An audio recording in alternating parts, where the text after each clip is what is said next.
welcome back. It is the Vegas Take Sharp and Shapiro. By the way, coming up in hour number 3, we're going to speak to John Brookhagen from Infinity, the Math Institute. He is a former Clark County school district teacher, and we're monitoring the story of a 6th grader in Las Vegas that brought a gun to school recently. My goodness. Is this a trend that is going to continue? We hope not. We'll talk to John coming up here in hour number 3. Also, talk a little UNLV football. Really a heartbreaking loss over the weekend against San Diego State. What does this mean for Tony Sanchez? What does it mean for the football program moving forward? We will talk about that. And UNLV basketball was in action, too. We'll get to that. The World Series, the Golden Knights, a lot to get to in hour number 3. But I want to talk about this story. It is very tragic. It is very sad. I had the opportunity to interview him over the years, former UNLV baseball coach Tim Chambers. By the way, he won a lot of games here at UNLV, and now we're learning that he has died. He's lost his life. We don't know exactly what happened here. What we do know is that he had to resign back in 2015 to concentrate on his health.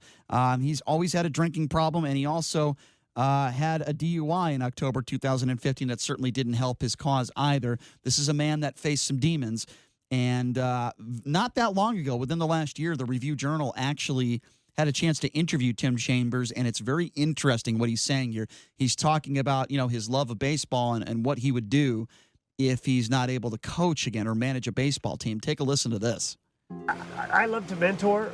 I think Jesus Christ put me on this earth to guide people, change lives, and for 2 years I haven't been able to do that. So if I never coached again, I'm going to die. Wow. I mean, that is an unbelievably powerful thing. Sadly, he did, and he wasn't able to coach. And listen, we're speculating here. I don't know if he took his own life, and we're probably going to find that over the course of the coming days, maybe weeks. But you just heard Tim Chambers in his own words saying if he's not able to coach again, he's going to die. I don't know exactly what he means by that, but this is a guy that faced a lot of demons.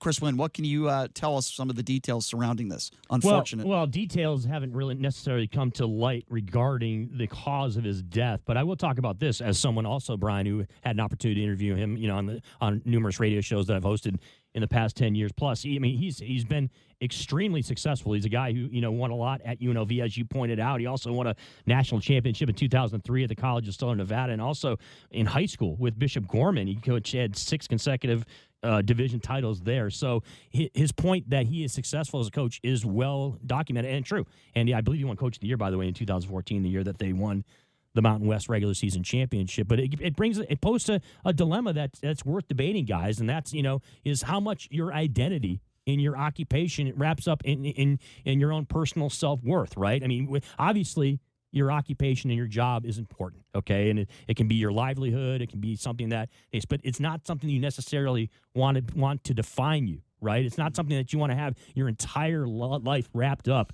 in what it is that you do for a living. And it poses a serious question. And, look, we do not know yet what the details are regarding this. He's 54 years old. Yep. And if you saw the video that was posted on the RJ's website, and, of course, the story that they did, you take a look at Tim, and he did not look well. He's 5. Let's put it this way, okay? He's 5 years older than I am. You look a lot like better. He's 70. Yeah. He did not look good at all. It was not a pretty picture. 77. And you talk about alcoholism, and I'll share this with you, and I don't think I'd mind him. He would mind me talking about this. A very close personal friend of mine who was at one point a college basketball coach of the year over at Iowa State. I'm talking about Larry Eustace, Coach Larry Eustace, and he lost his job at Iowa State, not because he wasn't doing a phenomenal job winning basketball games, because like I said, he was the coach of the year. He lost his job in main reason because of alcohol abuse. He was caught at frat parties, hanging out with girls, drinking. Some of those people were underage, my understanding.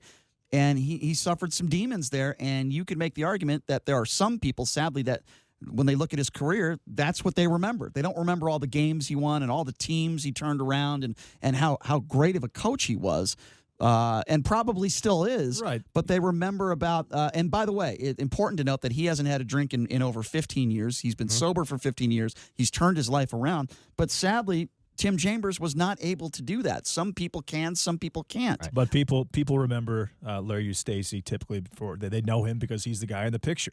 He's the guy in the picture with the frat party. He's not that he's a top 50 winning coach of all time. Not that he took 5 teams to the NCAA tournament. And I think that what Tim was trying to say was, this baseball coaching baseball keeps me away from alcoholism and keeps me away. It was his life. And keeps me away. And I'm the same way. If I didn't wager sports, if I didn't do this show, if I wasn't involved in a lot of various businesses, I would probably be doing some stupid things myself. So I see where he's coming from, and I relate to it.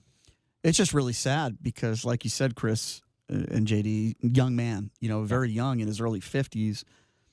And this is what's even worse. This does not to take away from losing his life. It's tragic whether you're a good baseball coach or not, right? But it's even more tragic to know that, he ruined his career because of his drinking habits, right? This was a guy you mentioned that won a lot of baseball games at UNLV. He obviously was extremely knowledgeable. He knew what he was doing, and he was a great coach. One of the better coaches they had at UNLV. Sadly, he let drinking be his demise.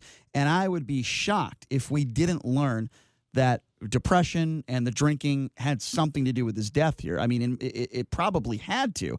Certainly he went into a downward spiral when he lost his job and he had to resign. The DUI and everything certainly, and as you said, being the baseball manager, it kept him out of the trouble, so to speak, and it just... well, it occupies your time. It gives you something to wake up and look forward to every single day. Mm-hmm. It gives you a competitive spirit and a competitive drive, which a lot of people need. There's a lot of, and we talk of high-profile people, obviously this being a former UNLV baseball coach, but let's just forget about high-profile jobs. Just regular, everyday people, imagine how it affects their lives. Regular office jobs, maybe you're a delivery driver, whatever the case may be. Think of all the people out there in society that not only lose their jobs, but go into deep depression because of the addictions they have, whether it be drugs, gambling, alcohol. And, we talk about mental illness on this show all the time and how it relates to some of these mass shootings, or probably all of them, because I think anyone that wants to kill an innocent person for no reason or a ridiculous reason, obviously you're mentally ill. But, people need to get help. And this is one of the biggest shortcomings in society that I think that we have right now is we don't help people that are mentally ill. And if we do help them, we're not doing enough for them. You throw people some pills, you throw people some antidepressant pills and some drugs and say, here you go, take these and see you later. The prescribing of these medications, it doesn't always work. Does it work in some cases? Sure. But in many situations, these people that just need somebody, they need people around them that care, family, and friends. They need something to get their mind away from their issues.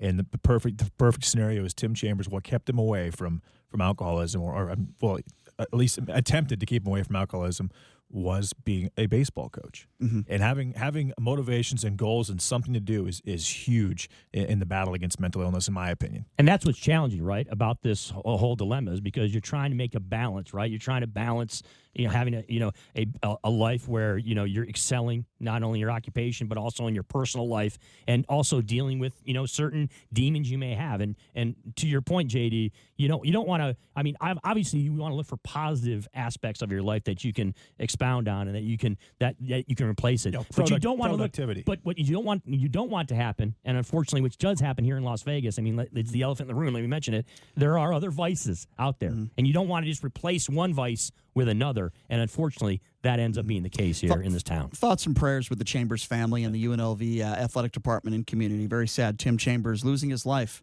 at a very, very young age. We're going to take a break. When we come back, we are going to talk a little bit about the World Series, go into the UNLV football, UNLV basketball, and the NFL and the World Series. All to get to coming up next. You're listening to The Vegas Take.